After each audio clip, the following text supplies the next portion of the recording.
오늘 말씀 복을 받는 사람이라는 말씀으로 말씀 전하도록 하겠습니다. 아까도 말씀드렸지만 수요 기도에 온다는 것은 굉장히 큰 축복이죠. 예배 드리고 싶어도 드릴 수 없는 분도 계시고, 기도를 하고 싶어도 기도할 수 없는 분들도 계십니다.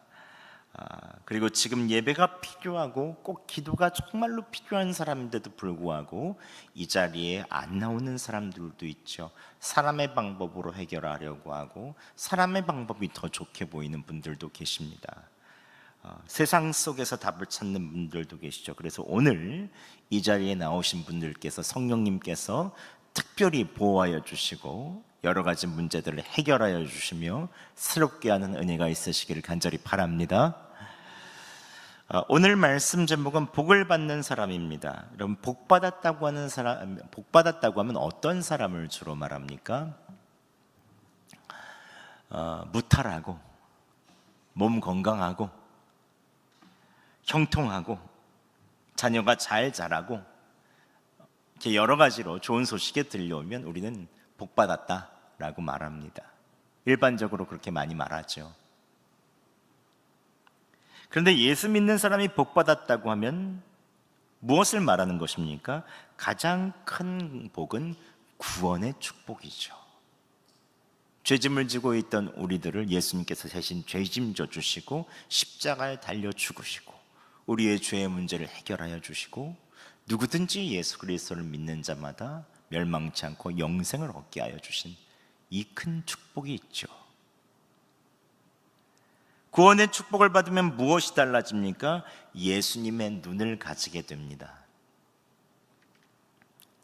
세상 사람들은 자기에게 좋아 보이는 것만 디딤돌이라고 하고 나빠 보이는 것은 거침돌이라고 하죠. 그런데 하지만 예수 믿는 사람에게는 모든 것이 다 디딤돌입니다. 예를 들어 세상 사람들은 시험에 떨어져서 좌절하거나 돈이 부족하거나 고독하거나 외로우면 낙심하죠. 이런 것들을 인생의 거침돌이라고 합니다. 많이 넘어지기도 합니다. 하지만 예수 믿는 사람, 이 모든 것이 디딤돌이 되죠. 시험에 떨어져 좌절할지라도 하나님께서 그것을 딛고 일어서게 하여 주십니다.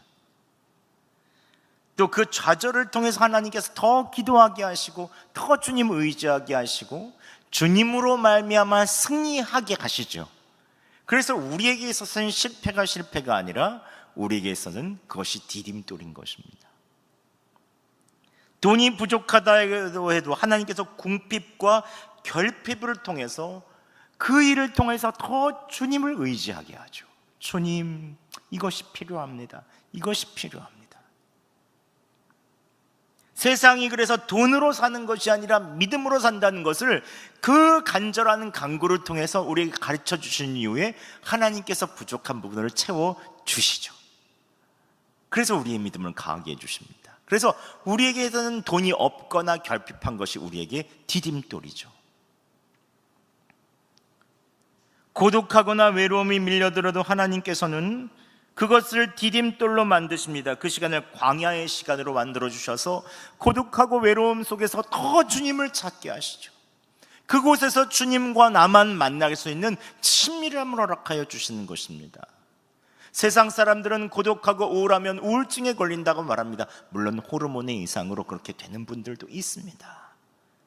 하지만 그리스도인들은 그 고독과 외로움들을 주님과 만나는 약재로 삼아서 디딤돌로 삼아서 더 주님께 가까이 높이 올라가죠. 그래서 예수 믿는 자에게는 노가 없습니다. 모든 것이 디딤돌이며 예수님 안에 다 예스입니다. 예가 됩니다. 믿으십니까? 예. 근데 왜 이렇게 오늘 저녁에 뭐가 좀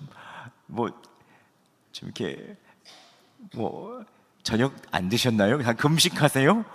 오늘 왜 이렇게 다 껌뻑. 예. 그러더라도 주님께서 디딤돌로 만들어 줄 줄 믿습니다. 아멘. 예. 근데 오늘 사도 바울은 갈라디아 사람들에게 무엇이라고 말합니까? 함께 1절 말씀 저희가 봉독하겠습니다. 시작. 어리석도다 갈라디아 사람들아, 예수 그리스도께서 십자가에 못 박히신 것이 너희 눈앞에 밝게 보이거늘 너가 너희를 꾀더냐. 아멘. 사도 바울은 갈라디아 사람들에게 어리석다고 말하죠. 그러니까 거짓 교사들이 나타나서 예수님께서 십자가에서 못 박히신 것을 믿음으로 말미암아 구원받는다라고 밝히 보게 사도 바울이 해주었는데, 율법의 행위로 구원받는다고 얘기하는 것에 헐까닥 넘어간 거죠. 이 누가 너희를 꾀더냐. 이것이 꾀임받는 것이고 유혹이고 영적 전쟁이라는 것입니다. 그럼 무엇이 유혹이 되고 무엇이 영적 전쟁인 것입니까?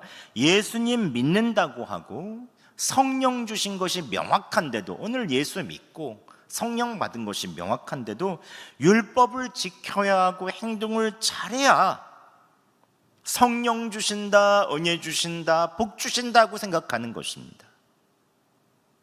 이것이 유혹이라는 것이죠. 오늘날 우리들도 이런 유혹을 받습니다. 예수님 믿습니다, 믿습니다 라고 하다가도 결국 정작 생활에 가면 내가 무슨 행동을 하고 잘해야 하나님이 복 주실 것 같은 느낌이 듭니다. 내가 잘해야 된다 이렇게 얘기하죠.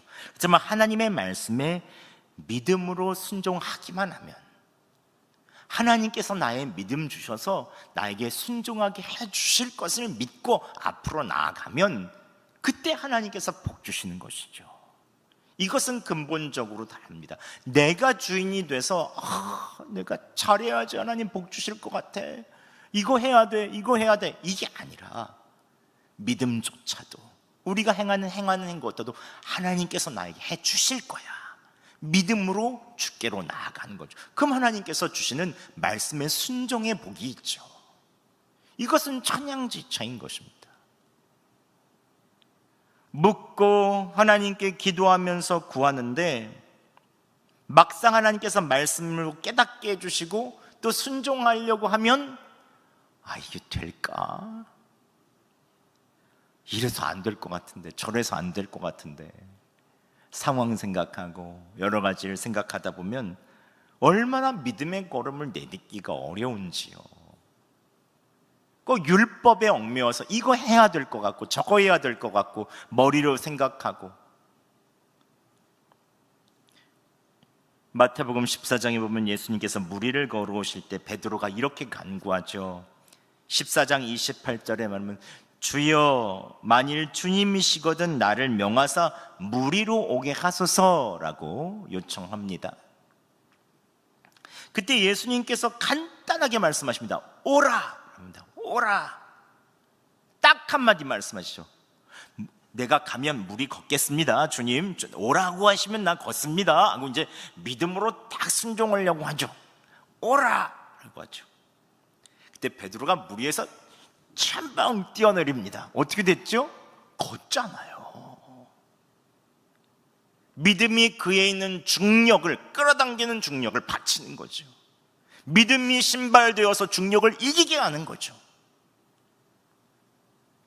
말씀대로 순종하여 가니 믿음으로 무리를 걷는 것입니다, 베드로가. 그런데 갑자기 바람이 불고 파도가 치니 베드로가 무서워하죠. 이러다가 빠져 죽는 거 아니야?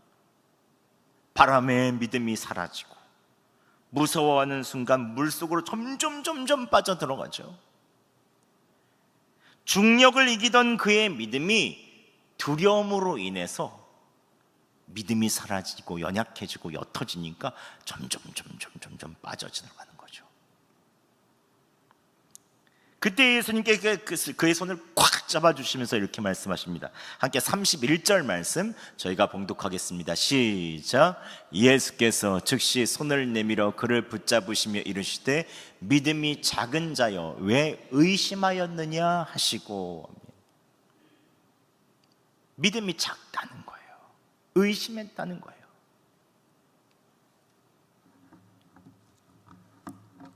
우리도 믿음이 온전해질 때가 있지만 상황을 보면 믿음이 작아질 때가 있죠. 우리도 주님께 간구합니다. 무리를 걷는 기적 같은 것들을 원하죠. 이 상황을 이길 수 있는, 중력을 이길 수 있는 것들을 달라고 말합니다. 주님, 나를 위해서 이 일을 해주세요. 우리 자녀들에게 이것을 주세요. 우리 남편에게 믿음을 주세요. 함께 가족들이 교회 나오게 해주세요. 우리는 믿음으로 간절히 구할 때가 있죠. 내 상황을 보면 자꾸 물속으로 빠져들어가는 거예요. 우리의 믿음을 두려움이 점점점 사라지게 하죠. 예수님의 말씀을 믿고 순종하다가도 바람이 휙 불리면 아유, 이거 어떡하지? 휙 불리면 어떡하지?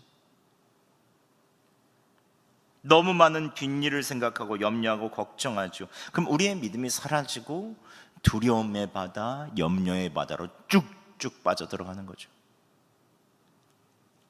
그럼 하나님께 기적과 축복을 누리지 못하는, 무리를 걷는 축복, 믿음의 축복, 하나님께서 일으키시는 기적을 맛보지 못하는 거죠.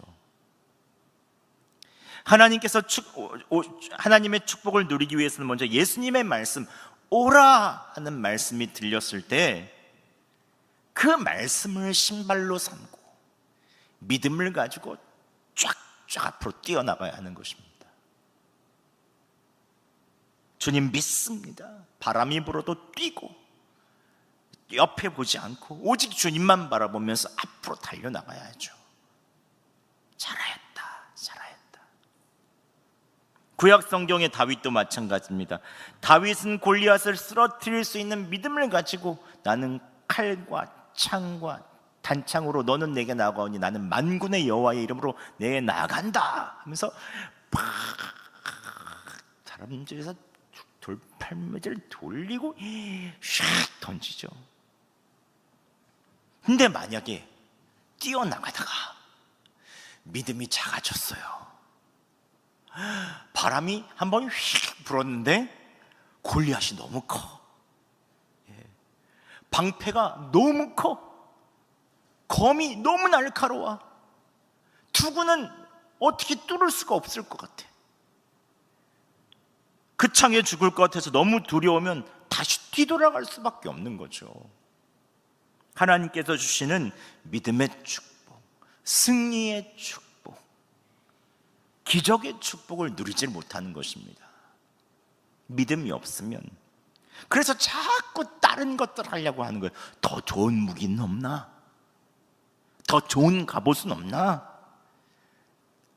이게 군대를 모아야 돼. 내 힘으로 자꾸 뭔가를 하려고 그래. 이게 율법이죠, 율법. 내 행위로 믿음을 이기려고 하는 것입니다. 이것으로 믿음을 온전케 하려고 하는 것입니다. 그러니까 하나님께서 다윗에게 믿음 주시니 자기보다 더 큰 골리앗, 사람의 이성으로도 맞지가 않아요. 다윗이 지는 것이 명확합니다. 중력을 이기는 것이 맞습니까? 이성으로는 불가능합니다. 이성으로 이길 수가 없는 거예요. 근데 믿음은 이성을 이기게 하죠. 내가 가진 무기도 변변치 않고 앞에 적은 너무 크지만 하나님이 나의 칼이고 하나님이 나의 방패고 나의 전부 되시니 내가 뛰어나갑니다. 그래서 여호와의 이름으로 던지죠. 그때 적이 쓰러지는 것이죠.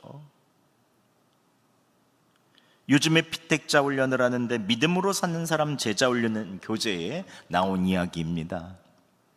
한 교회 남선교회 회장이 남선교회 헌신 예배를 하겠다고 목사님께 상의를 하러 왔습니다.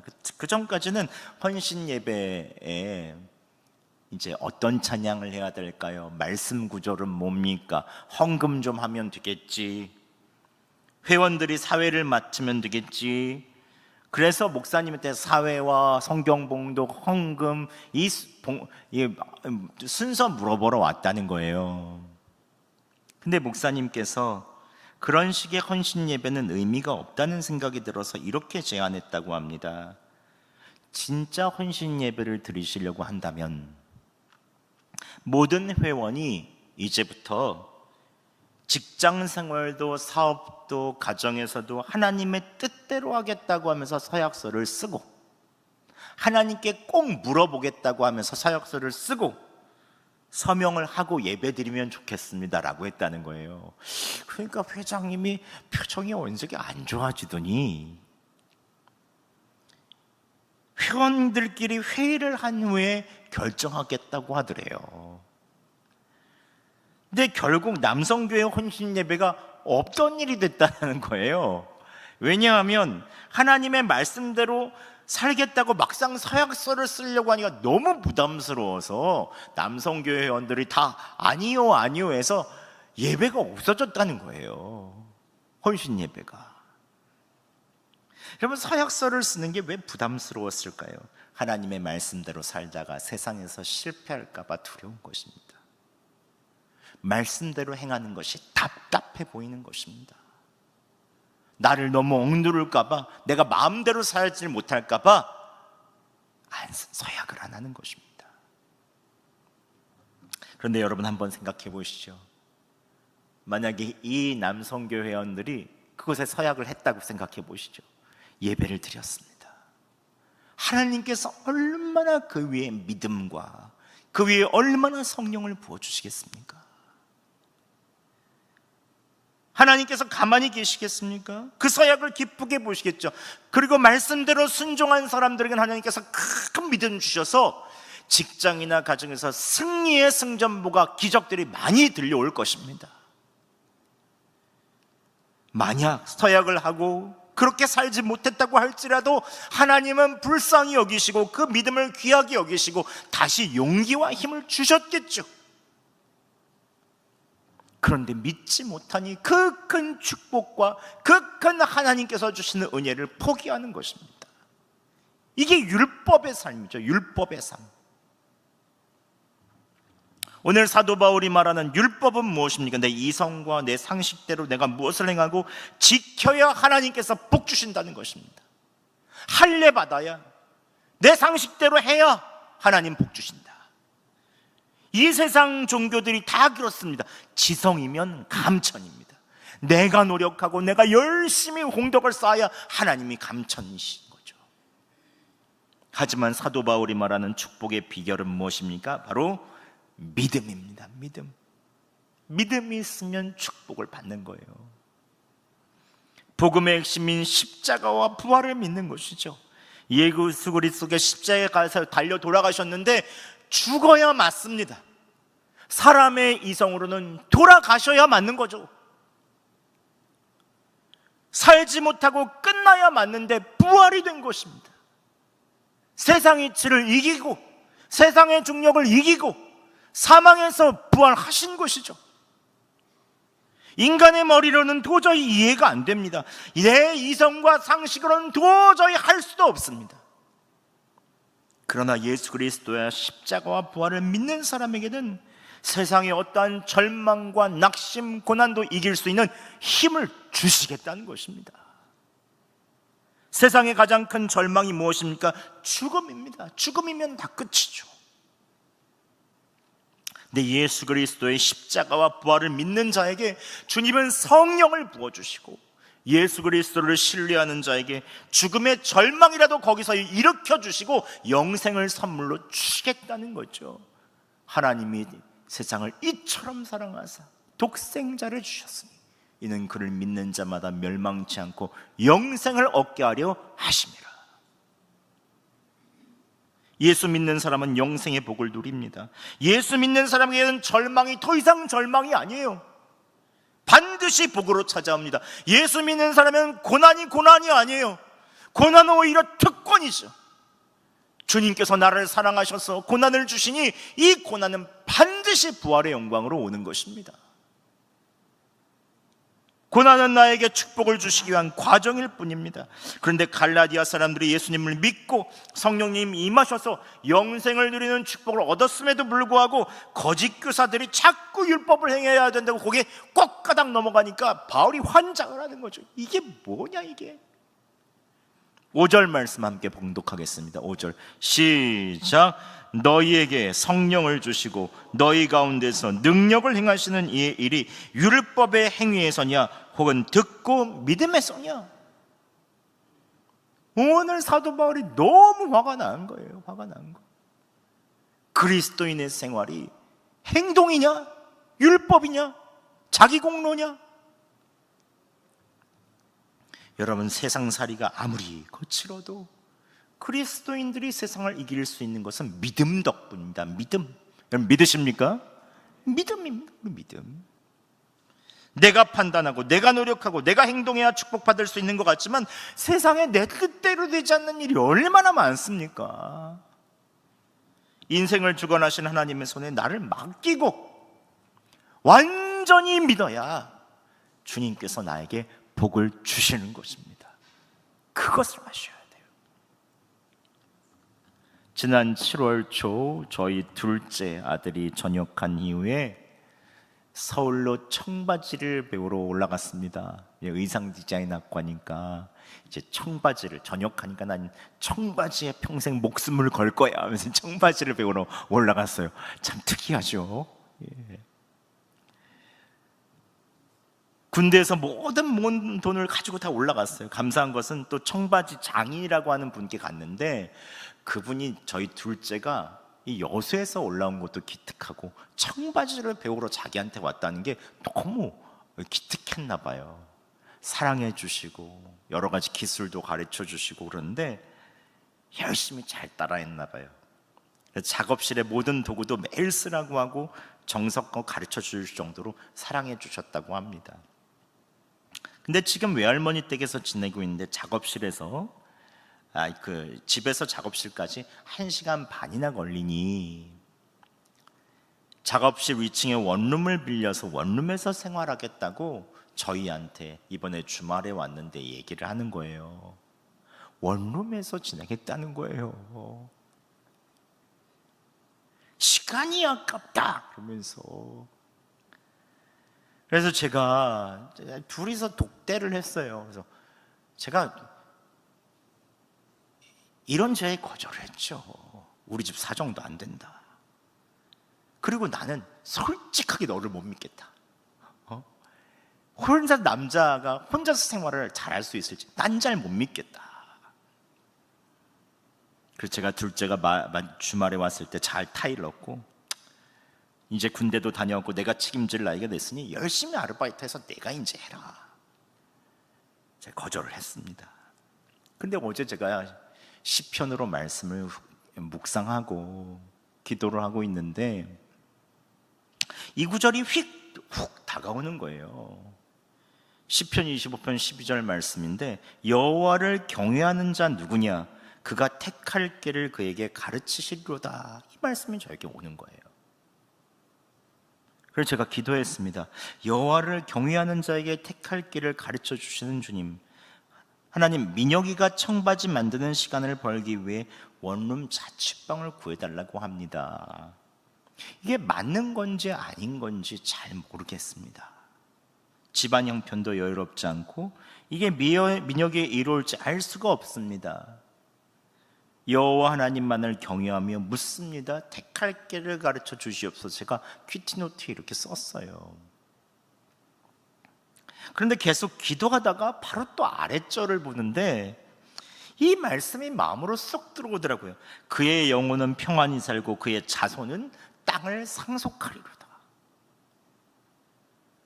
여호와를 경외하는 사람의 자손이 땅을 상속한다고 하는데, 근데 전날에 저희가 가정 예배를 드린 그 장면이 자꾸 저에게 오버랩이 되는 거예요.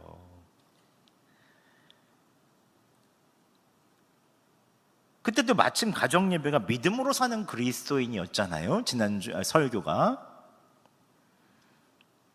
그런데 예배를 마치고 나서 감사한 것들을 나누는데 둘째가 이렇게 고백을 하더라고요. 아빠, 나 너무 감사해. 하나님께서 나에게 정말 좋은 청바지 선생님을 만나게 하셨고 그 선생님이 나를 진짜 아껴주셔. 또 하나님께서 청바지 공장의 사장님까지도 그 선생님 통해서 알게 하셔서 이제 내가 앞으로 사업을 할 때 그 공장분하고도 잘 연결이 될 수 있을 것 같아. 또 거기 다니는 수강생들도 나를 너무 예뻐해. 나를 주변의 사람들이 좋은 이미지로 봐. 그러면 이렇게 얘기하더라고요. 하나님께서 전 우주의 기운을 다 모아서 나를 축복하시는 것 같아. 이렇게 얘기를 하는 거예요. 아니, 둘째가 그래도 얘가 하나님을 믿는 믿음이 있나 보구나. 하나님을 경외하고 있나 보구나. 하나님께 감사하는 모습을 보면서 성령님께서 제 안에 깊이 회개하게 하시더라고요. 성령님께서 이렇게 말씀하시는 것 같은 거예요. 나는 하나님을 경외하는 민혁이를 믿는데 너는 못 믿는구나. 내가 지금까지 민혁이를 위해서 서울에서 일하고 있었는데 목사인 너는 아들 안에서 역사하는 나를 못 믿는구나. 이런 마음이 확 드는 거예요. 그래서 제가 묵상 노트에 이렇게 썼습니다. 둘째 아들이 어제 여호와 하나님을 경외한다고 고백한 것을 기억합니다. 성령님께서 그의 자손을 땅을 상속하시겠다고 하셨는데 주님께서 주시는 응답으로 믿고 자취방을 허락해야 할 것 같습니다. 둘째 아들이 계속 여호와를 경외하시게 하시고 성령님께 감사하고 보이는 재물보다 땅이며 우리의 기업인 예수 그리스도를 상속하게 하소서 하고 이렇게 썼어요. 근데 묵상을 하고 나서 제가 너무 눈물이 핑 도는 거예요. 왜냐하면 내가 맨날 내 하나님의 말씀을 전한다고 하고 순종한다고 하고 믿음을 가져라고 외치는 내가 막상 내 판단, 내 경험, 내 이성으로 안 돼라고 먼저 얘기하고 성령님께서 말씀하신 것들에 대해서 불순종하고 있지는 않나 생각하니까 너무 회개가 들더라고요. 내가 주님께 더 묻지 않고 더 주님께 믿음으로 나아가지 않았구나. 여러분, 오늘도 아브라함을 예로 들지요. 아브라함이 여호와의 말씀을 믿음으로 복을 받고 복의 근원이었던 것처럼 매일 복을 누리기 위해서는 예수 그리스도를 신뢰하고 믿음으로 나아가야 된다는 거예요. 오늘 바울은 갈라디아 교인들에게 이렇게 외칩니다. 율법처럼 내 판단, 내 경험, 내 행위가 아닌 아브라함처럼 전적으로 예수 그리스도에게 맡기는 너희의 믿음이 있어야 복을 받을 게 될 것이다 라고 말씀하고 있습니다. 함께 9절 말씀 저희가 봉독하겠습니다. 시작. 그러므로 믿음으로 말미암은 자는 믿음이 있는 아브라함과 함께 복을 받느니라. 아멘. 믿음이란 무엇입니까? 오늘 본문에서 보면 믿음이란 복을 받는 통로며 복의 근원입니다. 여러분, 복을 누리고 싶으십니까? 오늘 말씀 제목은 복을 받는 사람입니다. 복을 받는 사람 되고 싶으십니까? 그렇다면 살아계신 말씀이신 예수님을 전적으로 믿고 순종하는 믿음의 사람 되시기 바랍니다. 특히 선택의 순간에 성령님을 따라 믿음으로 나아가시기 바랍니다. 하나님께서 여러분에게 반드시 복 주시고 승리하게 하여 주실 것입니다. 아멘, 아멘, 아멘, 아멘.